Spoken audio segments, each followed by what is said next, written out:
Hello दोस्तों, कहानी की इस नई सीरीज़ में आप सभी का स्वागत है। आज की इस कहानी का नाम है मेहनती किसान। यह एक मोरल स्टोरी है। अगर आपको हिंदी स्टोरीज, बेड टाइम या हिंदी कहानियाँ पढ़ने का शौक़ है तो इस कहानी को पूरा ज़रूर पढ़ें। मेहनती किसान। मोतीपुर गांव में चंदू नाम का आदमी रहा करता था। वो अपनी पत्नी मीना के साथ खुशी से जीवन बिताया करता था। एक बार जब धान की रोपाई चल रही थी, सभी तैयार होकर खेतों की तरफ जाने लगे। चंदू, मैं जा रहा हूँ खेत पर, तुम बाद में आ जाना खाना लेके, और भाग्यवान जरा लस्सी भी लेते आना थोड़ा सा। मीना, ठीक है, मैं ले आऊँगी। चंदू खेत में पहुँचता है, थोड़ी देर काम करता है, तभी खेतों की मेड़ों पर दो आदमी चल रहे होते हैं। उनमें से एक आदमी छाता लेकर चल रहा होता है, जो कि जमींदार करोड़ीमल और उनका मुंशी बाबूलाल होते हैं। बाबूलाल साहब, ये है चंदू, सुना है इसकी फसल बहुत अच्छी निकलती है। इस बार 8 बोरी चावल के लिए इसे बोल देते हैं। वह 2 पैसे कमा लेगा तो दुआ ही देगा। करोड़ीमल, ठीक है बाबूलाल, जाकर इसे बता दो। बाबूलाल, जी मालिक। बाबूलाल, अरे ओ चंदू, सुन तो। चंदू, क्या बात है बाबूलाल भाई। बाबूलाल, जमींदार साहब तुझसे मिलना चाहते हैं। चंदू, मुझसे मिलना चाहते हैं, क्यों? बाबूलाल, अरे वो तेरी फसल खरीदना चाहते हैं, जल्दी आ। चंदू, जी जमींदार साहब। करोड़ीमल, आओ चंदू आओ, सुना है तुम्हारी फसल बहुत अच्छी होती है। क्या इस बार की फसल तुम हमें बेचना चाहोगे? बाजार के दाम से अच्छा दाम दे दूंगा। चंदू, ये तो हमारे लिए खुशी की बात है साहब। करोड़ीमल, तो फिर ठीक है, जिस दिन फसल ठीक से तैयार हो जाएगी हमें बता देना, हम आदमियों को भिजवा देंगे। तुम्हारी फसल काटने में तो वो सब तुम्हारी मदद करेंगे और तुम्हारे घर पर पैसे भिजवा देंगे। उसके बाद जमींदार चला जाता है। चंदू फिर से खेत में वापस आकर काम करने लगता है। थोड़ी देर बाद मीना वहाँ आ जाती है। मीना, सुनिए जी, आ जाइए, आपके लिए खाना लेकर आई हूँ, और हाँ, साथ में लस्सी भी लाई हूँ। चंदू, आता हूँ। इसके बाद चंदू मीना के पास पहुँच जाता है। चंदू, लाओ लाओ, बड़ी भूख लगी है। मीना, हाँ लीजिए। चंदू, मीना, जमींदार जी आए थे, जानती हो उन्होंने क्या कहा? मीना, क्या कहा? चंदू, उन्होंने कहा कि वो हमारी इस बार की फसल खरीदना चाहते हैं और बाजार से अच्छे दाम भी देंगे। मीना, ये तो बड़ी खुशी की बात है, ये सब माता रानी की कृपा से ही हुआ है। मैं कहती थी ना, एक दिन सब ठीक हो जाएगा। चंदू, माता रानी करे ऐसा ही हो। इसके बाद दोनों घर चले जाते हैं। घर जाकर चंदू सो जाता है। चंदू शाम को उठा और घर के आंगन में लगी क्यारी से सब्जियां निकाली। चंदू, मैं ये सब्जी बेच कर आता हूँ, ठीक है? मीना, सुनिए, आप समय से आ जाइएगा, रात होने वाली है। उसके बाद मंडी में सब्जियां बेचकर वापस आते वक्त एक मछली के ठेले के पास। चंदू, मछली कैसे दे रहे हो? मछली वाला, भाई चंदू सुनो, तुम ये दोनों ले जाओ 100 रुपये में, मुझे ज़रा जल्दी घर जाना है। चंदू, ये लो भाई 100 रुपये, आज मीना को कहूँगा मछली के गर्मा गर्म पकौड़े खिला दे। चंदू घर पहुँचा। चंदू, अरे वो मीना कहाँ हो? ये लो मछली, आज पकौड़े खाने का दिल कर रहा है, ज़रा बना दो। मीना, जी हाँ ठीक है, लेकिन पहले आप हाथ मुँह धो लीजिए। इसके बाद मीना मछली पकाने लग गई। चंदू, अरे वाह, तो क्या पकौड़े बनाए हैं। इसी तरह कई महीने बीत गए। चंदू के खेतों में सोने की तरह चमकने वाली फसल तैयार हो गई। चंदू, मीना, मैं खेत में जा रहा हूँ, जमींदार के आदमी पहुँचते ही होंगे। मीना, ठीक है। चंदू खेत में गया। चंदू, चल चंदू, तैयार हो जा, बहुत काम करना बाकी है आज। जमींदार के आदमी वहाँ पहुँच गए। आदमी, चलिए सब काम पर लग जाते हैं, सेठ ने कहा है जल्दी से सारा काम निपटाकर फसल चंदू के घर पहुँचा देना। सबने मिलकर फसल काटी और 8 बोरियां तैयार कर दी। तभी वहाँ मीना आई। मीना, अरे ये क्या, इतनी जल्दी काम भी हो गया? चंदू, मीना, इसलिए तो कहते हैं कि एकता में बल है। जो काम मैं अकेला 2 दिन में करता, वो हम चारों लोगों ने मिलकर कुछ ही टाइम में कर दिया। इसके बाद सबने मिलकर बोरियां चंदू के घर तक पहुंचा दी। आदमी, हम सब कल आके ये बोरियां सेठ के घर ले जाएंगे। चलिए हम चलते हैं। चंदू, चलो आज का काम भी खत्म हो गया, बस अब कल का इंतजार है। उसने सारी बोरियां घर में रख दी। तभी आधी रात को चंदू के घर के बाहर कुछ चोर बात करते हैं। पहला चोर, सुनो सबके सब ध्यान से घुसना। अगर हम खाली हाथ लौटे तो सरदार हमें छोड़ेंगे नहीं। सब धीरे धीरे चंदू के घर से सारी बोरियां चुरा कर ले गए। अगली सुबह, मीना सुनिए जी, उठिए ना आप, देखिए क्या हो गया। चंदू, क्या हो गया? मीना, उठिए उठिए ना। चंदू, क्या बात है भाग्यवान, ऐसा क्या हो गया जो तुमने सारा घर सिर पर उठा लिया है?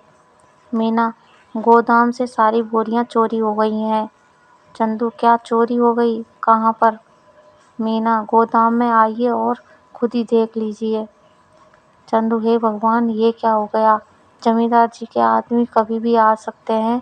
माता रानी, मैंने किसी के साथ कुछ बुरा नहीं किया, फिर भी मेरे साथ ही क्यों हुआ? चंदू घर की सीढ़ियों पर बैठ जाता है। चंदू की आंखों से आंसू आ रहे थे। तभी वहां जमींदार के आदमी आ गए। जमींदार, अरे भाई चंदू, बोरियां तैयार हो गई है ना? चंदू, ना भाई, कल रात को ही किसी ने अनाज की बोरियां चोरी कर ली हैं। आदमी, ये क्या कह रहे हो भाई? जमींदार जी कहीं गुस्सा ना हो जाएं।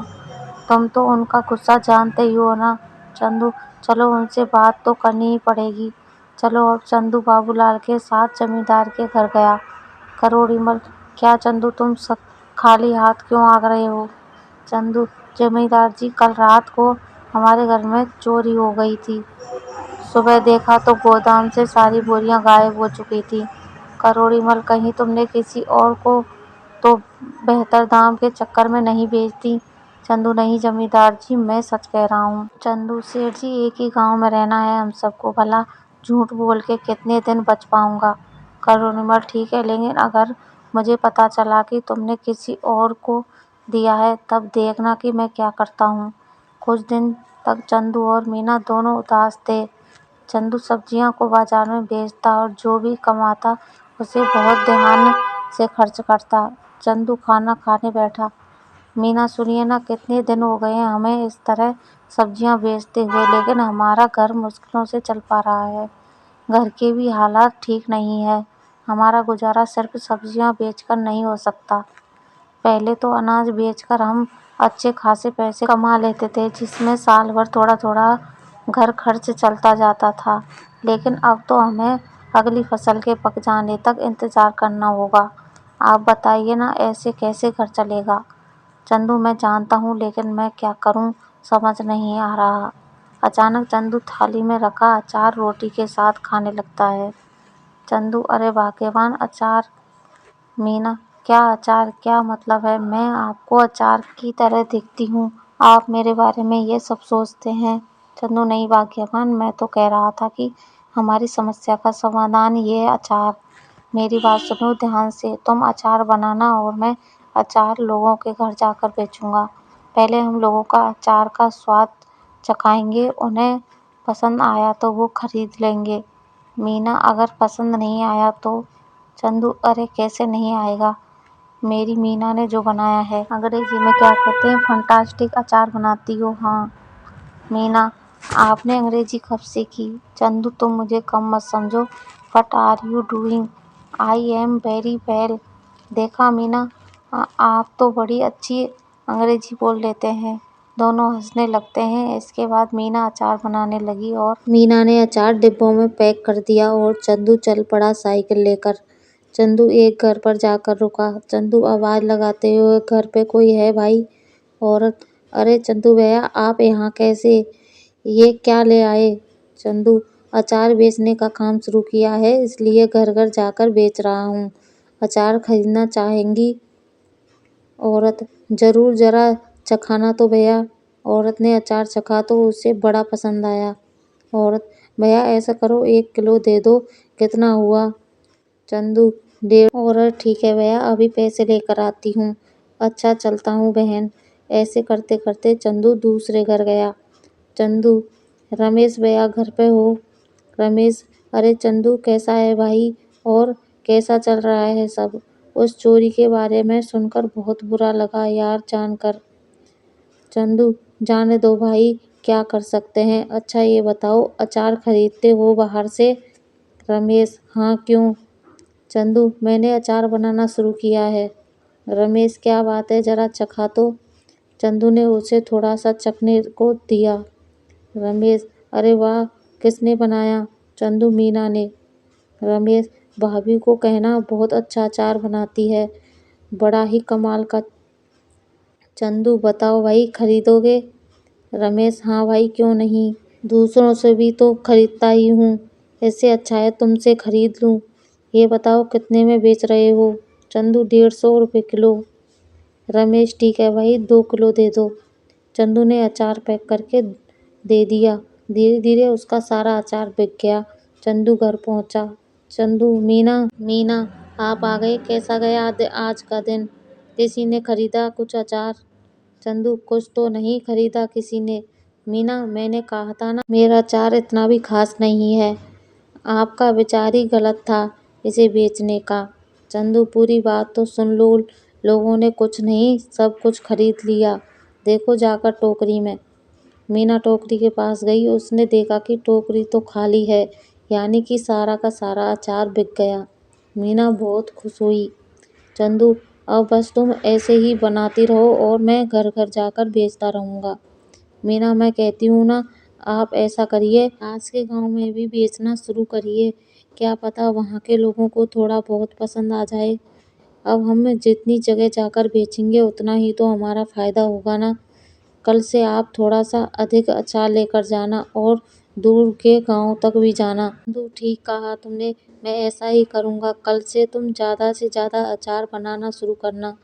मीना: आप 1 हफ्ते रुक जाइए, 1 हफ्ते में बहुत सारा अचार बनाकर तैयार कर दूंगी, उसके बाद आप बेचना शुरू कर देना, क्योंकि अचार पकने में भी तो समय लगता है ना। चंदू: ठीक है, तब तक मैं सब्जियां बेच दिया करूँगा, इससे हमारा घर भी चलेगा और हमें नुकसान भी नहीं होगा। इसके बाद मीना अचार बनाना शुरू कर देती है और कुछ दिनों तक चंदू बाजार में सब्जियां बेचता है। कुछ दिनों में अचार तैयार हो जाता है और चंदू भी बेचना शुरू कर देता है। इस बार चंदू दूर के गांव में जाता है और अचार बेचना शुरू कर देता है। अब धीरे धीरे करके मीना का बनाया हुआ अचार सभी जगह लोकप्रिय हो जाता है। इसके बाद चंदू एक दुकान भी खोल लेता है। अब जो भी ग्राहक आता उसकी दुकान पर ही आता। एक दिन वहां से गुजरते हुए जमींदार जी की नज़र चंदू की दुकान पर पड़ी। करोड़ी मल: क्या बात है चंदू, तुम्हारी तो दुकान चल पड़ी, जरा अचार तो चखाना, सुना है तुम्हारी दुकान का अचार सभी को बहुत पसंद आ रहा है। चंदू: ये तो सबका प्यार है जमींदार साहब, ये लीजिए, आप इसे चख लीजिए। करोड़ी मल: ये तो बड़ा स्वादिष्ट है, ऐसा करो हमारे घर पर 60 किलो अचार पहुंचा देना, हमारे यहाँ बहुत बड़ा भंडारा है। 1 हफ्ते में हम तुम्हारे घर पर कुछ लोगों को भेज देंगे रात को, इसलिए तुम सारा सामान तैयार करना। चंदू: जमींदार साहब, रात को जमींदार के लोग चंदू के घर नहीं पहुंचे, रात भी काफी हो गई थी। मीना: ऐसा करिए, आप सो जाइए, अगर कोई आया तो हमें पता चल जाएगा, तब उठकर उनका सामान उन्हें दे देंगे। मीना: तुम ठीक कहती हो, सो जाना चाहिए, क्या पता वो आज ना आए, चलो सो जाते हैं। अगले दिन जब चंदू और मीना उठे तो घर में फिर से चोरी हो चुकी थी। इस बार चोरी अचार की हुई थी। मीना: सुनिए, घर में फिर से चोरी हो गई, किसी ने इस बार हमारा रखा हुआ अचार चुरा लिया। चंदू उठा और जाकर अचार जहाँ रखा था वहाँ देखने लगा। चंदू: मैं जमींदार साहब को बताकर आता हूँ, उन्हें कहीं और से पता चलेगा तो कहीं वो गुस्सा ना हो जाएं। मीना: ठीक है, आप संभाल लेना सब कुछ इस बार। चंदू जमींदार साहब के घर गया। चंदू: जमींदार साहब, इस बार फिर से आपके लिए जो हमने अचार तैयार किया था वो चोरी हो गया। करोड़ी मल: यह हमेशा मेरे साथ ही क्यों हो रहा है, मैं तुमसे कुछ भी मांगता हूँ और वो तुम्हारे घर में चोरी हो जाता है। मुझे लगता है तुम मुझे अपना सामान बेचना ही नहीं चाहते, मैं भी नहीं खरीदूंगा आज के बाद तुम्हारा कोई भी सामान, जाओ। चंदू: ऐसा बात नहीं है जमींदार साहब, आप खुद ही सोचिए, मैं आपसे दुश्मनी क्यों मोल लूंगा। आप चिंता मत करिए, मैं आपके लिए दोबारा से 60 किलो अचार तैयार करता हूँ। करोड़ीमल ठीक है, अगर इस बार कुछ हुआ तो देख लेना। चंदू अपने घर गया और सोचने लगा कि अब इस चोर को कैसे रोकें। इस बार चंदू ने बहुत सारे मटकों को एक जगह पर रखा और चला गया। अचानक आधी रात को आवाज आई। सारे के सारे चोर दर्द से चिल्ला रहे थे। अब जैसे ही चंदू उस कमरे में गया जहां पर अचार रखा हुआ था, तो वहां देखा सारे के सारे चोर जमीन पर लेटकर चिल्ला रहे थे और अपनी आंखें मल रहे थे। चोर, ये क्या कर दिया? कोई बचाओ हमें! पानी पानी दो हमें पानी कोई! अरे हमारी आंखें जल रही हैं। चंदू, अब आया ना मजा मेरे घर में? जैसे तुम्हें आदत ही पड़ गई है चोरी करने की। मजा आता है तुम्हें ये करके? इतना दिमाग चोरी में लगाते हो, कुछ और कर लेते ना, अभी चैन से अपनी जिंदगी बिता रहे होते, पर नहीं, तुम्हें तो चोरी करनी है। अब चलो बताओ क्यों कर रहे थे चोरी? चोर, ये सब हम अपनी मर्जी से नहीं कर रहे थे, हमें सब करने के लिए बाबूलाल ने कहा था। चंदू, क्या बाबूलाल? भला उसे क्या जरूरत पड़ गई? चोर, ये तो मुझे नहीं पता, आप हमें माफ कर दीजिए, अब पुलिस को मत बुलाना बस। चंदू, ठीक है, नहीं बुलाऊंगा, पर मेरी एक शर्त है, अगर गांव में तुमने दोबारा कभी चोरी की तो बाबूलाल की मदद लेकर तुम्हें पुलिस के हवाले कर दूंगा। चोर, ऐसी नौबत कभी नहीं आएगी चंदू भाई, हमें माफ कर दो। इसके बाद चोर चले गए। अगले दिन चंदू जमींदार साहब के घर गया। उसने जमींदार साहब को सारी बातें बता दी। चंदू, जमींदार साहब, ये बाबूलाल ही है जिसने आज तक हमारे घर में चोरियां करवाई हैं। करोड़ीमल, तुम कैसे कह सकते हो कि सारी चोरियां बाबूलाल ने कराई हैं? चंदू, क्योंकि कल मैंने खाली मटके गोदाम में रखवाए थे और दरवाजे के ऊपर मिर्च की थाली रखवा दी थी। जैसे ही उन्होंने दरवाजा खोला, उसके ऊपर लाल मिर्च गिर गई और उन सबकी आंखों में जलन होने लगी और वो चिल्ला पानी मांगने लगे। बस मुझे पता चल गया, मैं उसके पास गया तो उन्होंने तोते की तरह सब उगल दिया। करोड़ीमल, इस बाबूलाल को पकड़ लो और पुलिस को फोन करो। तभी सेठ के आदमी बाबूलाल को पकड़कर लाते हैं। बाबूलाल, मुझे माफ कर दीजिए जमींदार साहब, कुछ कीजिए, भला मैं इतने सालों से आपके यहाँ काम पे हूँ, कुछ रहम कीजिए। करोड़ीमल, मुझसे क्या माफी मांग रहे हो? गलत तो तुमने चंदू के साथ किया है, उससे माफी मांगो। बाबूलाल, मुझे माफ कर दो चंदू, मैं आज के बाद कभी ये सब नहीं करूँगा। लालच में मुझसे बहुत बड़ी गलती हो गई। चंदू, गलती तो तुमसे हुई है, लेकिन तुम्हें छोड़ देना मेरे बस में नहीं। आज तुम्हें छोड़ दूंगा तो कल कोई और चोरी कर लेगा। उसके पास एक सबक जाना चाहिए कि जैसा करोगे वैसा भरोगे, इसलिए मुझसे किसी चीज़ की उम्मीद मत रखो। तभी दो पुलिस वाले आकर बाबूलाल को गिरफ्तार कर ले जाते हैं। चंदू, भाइयों अचार ले जाओ। बहुत सारे आदमी अचार के भरे मटके ले जाएं। चंदू, ये लीजिए जमींदार साहब, इस बार आपके घर में हमारा सामान आखिरकार पहुंच ही गया। करोड़ीमल, ये लो तुम्हारे पैसे। चंदू, तुम सच में ईमानदार और मेहनती किसान हो, हमें तुम पर नाज है। चंदू, आपका बहुत शुक्रिया सेठ जी, चलिए अब मैं चलता हूँ। इसके बाद चंदू अपने घर लौट गया। इसके बाद से चंदू के घर में कभी कोई चोरी नहीं हुई और चंदू का काम भी बहुत अच्छे से चलने लगा। इस कहानी से आपने क्या सीखा, नीचे कमेंट में हमें ज़रूर बताइएगा। कहानी अच्छी लगे तो लाइक शेयर करें, चैनल को सब्सक्राइब करें। धन्यवाद।